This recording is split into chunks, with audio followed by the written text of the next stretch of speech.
Spike, Velma, Roxy, Jolene, and Maleficent followed the woman and her 2 SSS adepts into the temple. They ran up the steps and through the temple. They passed through a giant chamber with a pool of water and many statues, then into a large circular room with yet more statues. There was something odd about the way they were made, something familiar. Velma stopped in her tracks. It's the Room of Requests, she said. What? Jolene said. The Room of Requests. Velma repeated. In Lord Lovegood's house, there's a room with a lot of weird statues in it. Oh, you mean this one? Roxy said, pointing at the statue in front of them. It was a statue of a cat with glowing red eyes. The Room of Requests was empty. Velma said, bewildered. These are the exact statues.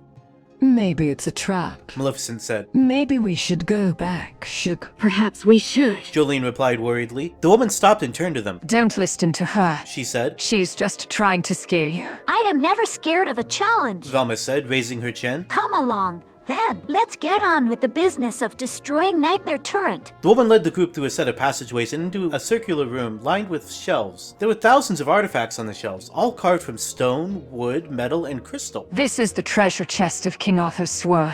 The woman pointed at a large flat stone sitting on a table. That must be the Stone of Volcar. Roxy said. Perhaps Excalibur Shard? Spike murmured. I wonder how you get them all together. Jolene mused. I suppose we'll find out. Maleficent said. Well, don't just stand there. Velma said. Get to work. The SSS adepts walked over to the table while Velma, Jolene, and Roxy rushed over to the stone. Roxy picked the stone up and examined it. This is the Stone of Volcar, she said. Another one. Maleficent asked. How many stones did Volker have? I don't know. Roxy replied. It's just Volcar's name. It's a word name, isn't it? I suppose. Maleficent said. I'm going to go check on the others. Jolene said, setting the stone down. Come on. Velma said, picking up the stone and hurrying after Jolene. The SSS adepts walked swiftly away from the group towards the back of the room, passing by the shelves of artifacts. Spike walked over to the table, sitting down on a bench. He picked up a golden chalice sitting on the table and scrutinized the cup. It's beautiful. He lifted it to his lips, sipping at it. What is it supposed to be, Excalibur Shard? It's possible. Velma replied. It's all we need to find out. I hope so. Spike said. I'm not spoiling anything. Roxy said. I'm going back to help. Good idea. Velma said. Stay safe. Don't worry about me. Roxy said, grinning. I'll kill you. Roxy caught up with the mysterious trio. They were gathered around the table. I didn't catch your name, she said. The woman looked up. My name's Kemi. This is Skid. And this is Pump. Nice to meet you. Roxy said, smiling. Yes. Isn't that the name of a human river in California? Yes, that's right. It's a nice name. Roxy said. I used to go swimming in it every summer. I like rivers. Skid said. Kemi put her hands on the flat stone and opened it like a chest. Inside were 3 shards of Excalibur. Here they are. Kemi cried, holding up the shards. The SSS adepts rushed forward, grabbing the shards and examining them closely. Roxy whistled. They're even more beautiful up close. You're not just saying that. Kemi asked. Maybe. Roxy said. But I'm just being polite. Skid, a young man in a skeleton costume, placed Excalibur shards into a golden bag. Is that it? Roxy asked. We beat the first West. We did. Jolene replied. Now, on to the next. Velma said. The group began to head for the door. Excuse me, Roxy said. but I don't suppose you could tell me anything about Nightmare Turret. The Nightmare Turret. Skid asked. What do you mean? I was just wondering who he was. He's not a pony, is he? I mean, he's got no wings or anything like that. No. Skid said. He's a cat, I think. Well, that's odd. Roxy said. Why should a wolf like me be afraid of a little cat? You're not afraid of anything, are you? Kemi said. Afraid? Afraid of what? Roxy asked, puzzled. Nothing. Kemi said, smiling. They met up with Spike and Maleficent outside of the chamber. Are we ready to go? Jolene asked. We should get as far away from this place as possible. Good point. Spike said. Good luck. Velma said, placing some magic item into her palm. She closed her eyes, and a purple spark flew from her palm and engulfed the group, protecting them from harm. Thanks. Kemi said. Can we trust you with these shards? Yes, I promise. Velma said. We need to keep these shards safe. The Nightmare Turret is after us. Well, thank you for the warning. Roxy said. I'm sure Fluttershy can keep him at bay for a while yet. Spike said. Come on, Jolene said. let's go. They began to walk out of the temple, walking through the massive stone doorway and into the sunlight. We did it. Kemi said. We beat this Nightmare Tyrant. We did. Jolene said. We will. Kemi said. Until we beat him that time. What will you three do now? Jolene asked Kemi. Well, it's pretty obvious. She replied. We beat him, so we're going home. Jolene sighed. So we go back to living the same boring lives. You mean we go live the same exciting lives? Cammy said. We haven't beaten him yet. Spike said. Someone else still has the remaining shards. Yeah, Cammy said. we should go find them. We'll help. Skid said. But how? Roxy asked. We will meet them at the point of restoration. Maleficent said. We will have to hash out who owns the sword when we meet them there. The point of restoration. Roxy asked. Why there? That's where Nightmare Terran attacked the first time. Jolene explained. And that's where we'll be waiting for them. It's the only place where Excalibur can be reforged properly. Maleficent said. The point where it was shattered. When the world descended into chaos and fear. I guess that means we find the Shards. Find the Nightmare Terran and slay him. Roxy said. And help we meet up with the other that's on the way. I'm in. Cammy said. Me too. Skid said. Going to. Pump said. I'm in. Jolene said. I'm a little disappointed that I'm the last to know, but I suppose I can bear it. Velma said. The group traveled together back to the mainland. I've lived a full life. Roxy said. I don't know. I don't know what I was afraid of. I think I do. Maleficent said. I think I was afraid of death. I think there's a reason why I'm not a vampire. Jolene said. I was definitely afraid of death. But we're not afraid of death anymore. Cammy said. We can face it head on, I know. and we can face anything. Cammy added. After arriving at the beach, they saw a ship approaching from the horizon. That's the Dawn Trader. Cammy said. I recognize the flag. The ship sailed into the bay, carrying the remaining shards of Excalibur. How convenient. Cammy said. So much for meeting at the point of restoration. Maleficent sighed. Do you suppose the rest of the crew knows we're here too? Roxy asked. Probably. Cammy replied. We'll just have to take that ship. Cammy, Jolene said. I think you should go with the others. I don't want you getting any closer to that ship. Why? Cammy asked. Because I'm worried about you. But you trust me with the shards. I trust you with the shards, but I'm still worried about you. Jolene said. You don't know who's on that ship. I think I do. Spike said. I feel a familiar presence. That's impossible. Jolene said. There's no one like you on that ship. Spike looked at Jolene and he could see the sadness in her eyes. He understood. He walked away from her to the edge of the beach. His suspicions were confirmed when SpongeBob leaned over the helm of the ship. Ow! Mateys. He shouted down, waving. Spike smiled and shook his head. This is a familiar sight. He sighed. The Dawn Trader sailed closer, and the group could see several familiar faces on deck. Is that Lisa? Roxy asked. No, it can't be. Jolene said. It is. Cammy said. I met her during my... You did. Jolene asked. Yeah, Cammy said. I met her on the way to Neverland. She must have thought you were someone important. Jolene said. The ship came to a rest and SpongeBob, Sandy, Meg, Lisa, and Applejack all exited onto the beach. How'd you get your hands on the Dawn Trader? Spike asked, greeting SpongeBob with a firm handshake. Ah, SpongeBob said. it's a long story. Perhaps I shall regale you with it another time. For now, I believe you're also searching for these. He held up one of the shards of Excalibur. Yes, but why are I'm collecting them? Spike asked. It was her idea. SpongeBob said, gesturing to Lisa. Spike's eyes met Lisa's, and they both quickly looked away. I realized Lisa said. that the world needed Excalibur once again. I was compelled to gather the shards. And I knew Applejack said. that if I had a chance to take the shards from the Nightmare Turret, I would do everything I could to stop him. Lisa fiddled with the ring on her finger. Ah, yes, that my turret. Are you going to tell us where he is? Applejack asked. She's not. Spike said. We were worried about that earlier. She's still holding out on us. Lisa looked around nervously. But the Nightmare Turret is in Queen Fluttershy's mindscape. She said. We don't know that. But what we don't know is how that ring is affecting you. Maleficent said, stepping forward. That is the Ring of Solomon, and I can feel it from here. You trapped the Nightmare King in there. Didn't, child? No, Mother. Lisa said, looking her straight in the eye. Her voice dropped in pitch, sounding just like the Nightmare King. I'm trapped in here. She's trapped with me. A black, shadowy hand burst from Lisa's ring, grabbing the shards from both groups. No! Cammy screamed. They've taken the shards from us. Now, King of the Night. Lisa cackled. She flew into the sky, escaping with the shards. Where's she going? Meg asked, astonished. The Nightmare King will take the shards to the point of restoration. Maleficent said. He manipulated her into collecting them. Only Excalibur could break the Ring of Solomon and set him free. Oh, come on. Roxy shouted, running after Lisa. I want to turn to... Roxy, come back. Jolene shouted. You don't know what you're doing. She's not like us.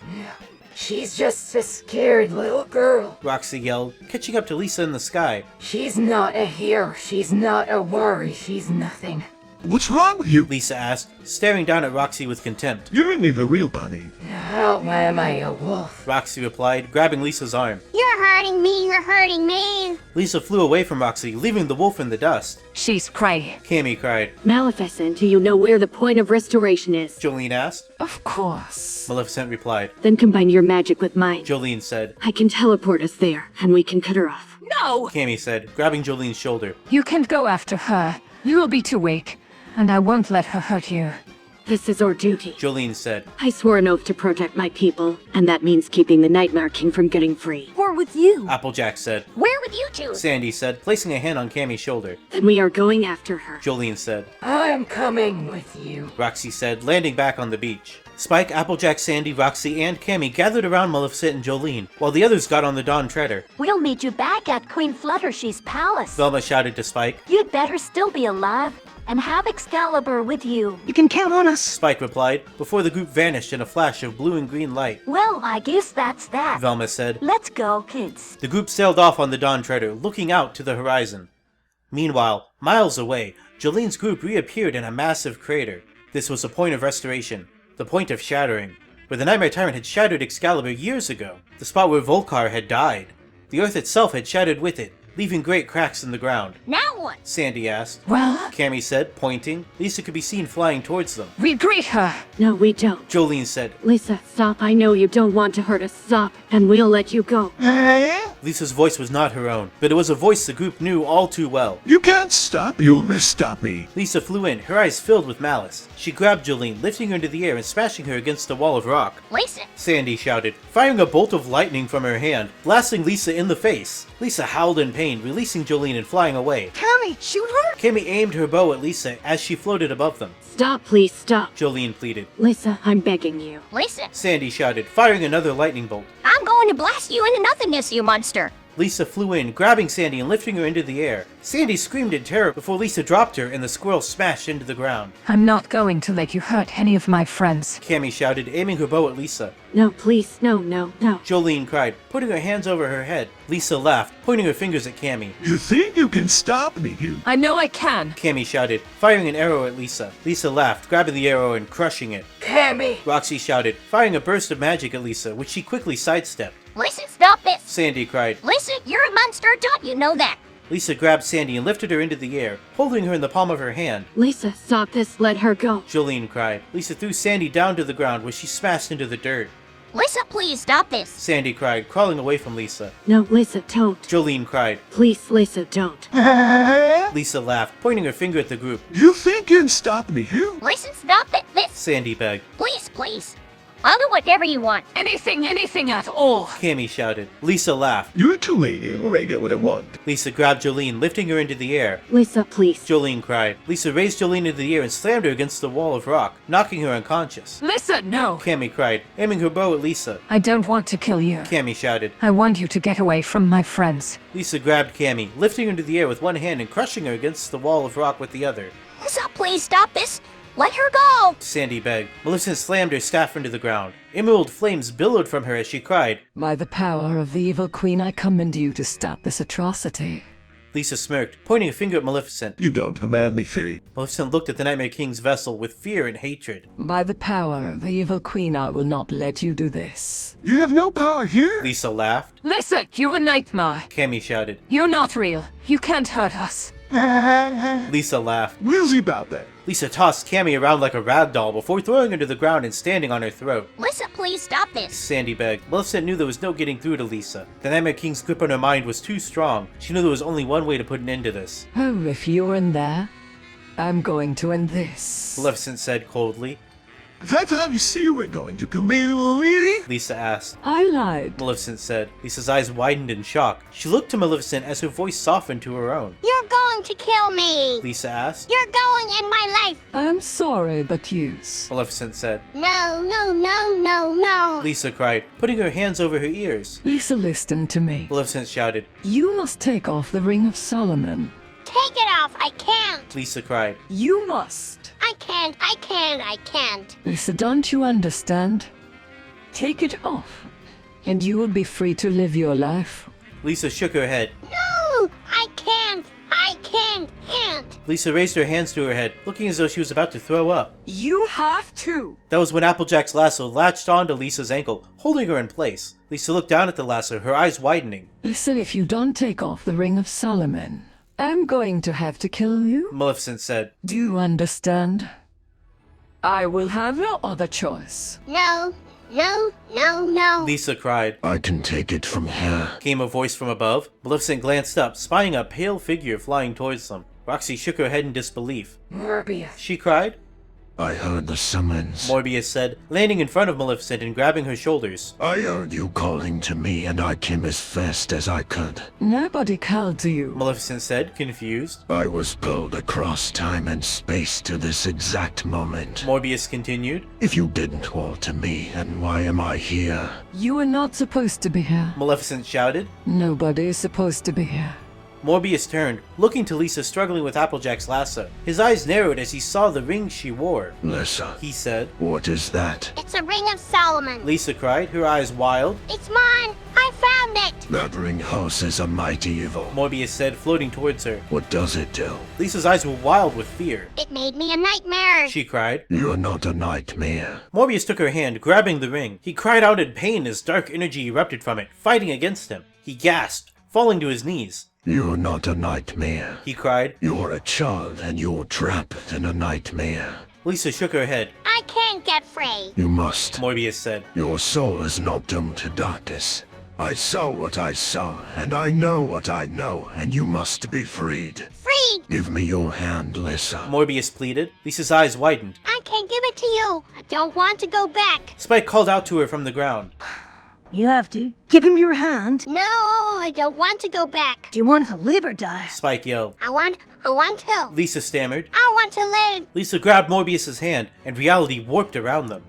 They found themselves back on the astral plane. Maleficent looked around, confused. She frowned. Where are we? She asked. You are in the Nightmare realm. Spike said, standing up. But where's the Nightmare Tyrant? The Nightmare Tyrant was banished. Maleficent said, staring at the sky. He was banished to the Nightmare realm. Is this Fluttershy's mindscape? Asked Lisa, brushing herself off. She looked and saw that the ring was gone from her hand. I think so. Maleficent said. That's good, because we gotta find the shards. Spike said. Yeah. Said Jolene, shaking her head groggily as she pulled herself together. Lisa, where did you put them? Huh?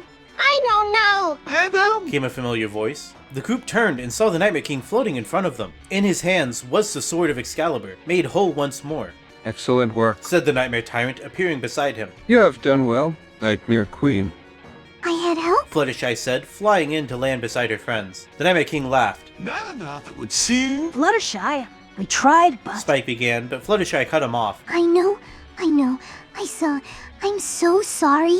We'll get them. Maleficent said, her jaw set. We'll get them all. Yeah. So this is where I decided to cut things off. So we were already running pretty long for a chapter, honestly. Next time, though, we'll get our thrilling climactic battle between Fluttershy and her allies, and apparently the combined power of both the Nightmare King and the Nightmare Tyrant. This should be our season finale, so I hope to see you all there. If you happen to miss the previous chapter, here's a little clip of what you missed. I still don't like mountain lions. Well, that's your problem. Not mine. Spike said. I thought you said this place was all magic. Velma said. Did I say that? Well, yeah. Well, must be a loophole or something. This land is magic, but so are we. And we're not lions. What a load of baloney. Jolene said. Just because I'm an adept doesn't mean I'm immune to vicious, man-eating lions. I'm just saying, we're not lions. Spike repeated. Yeah. Jolene said. Thank goodness for that.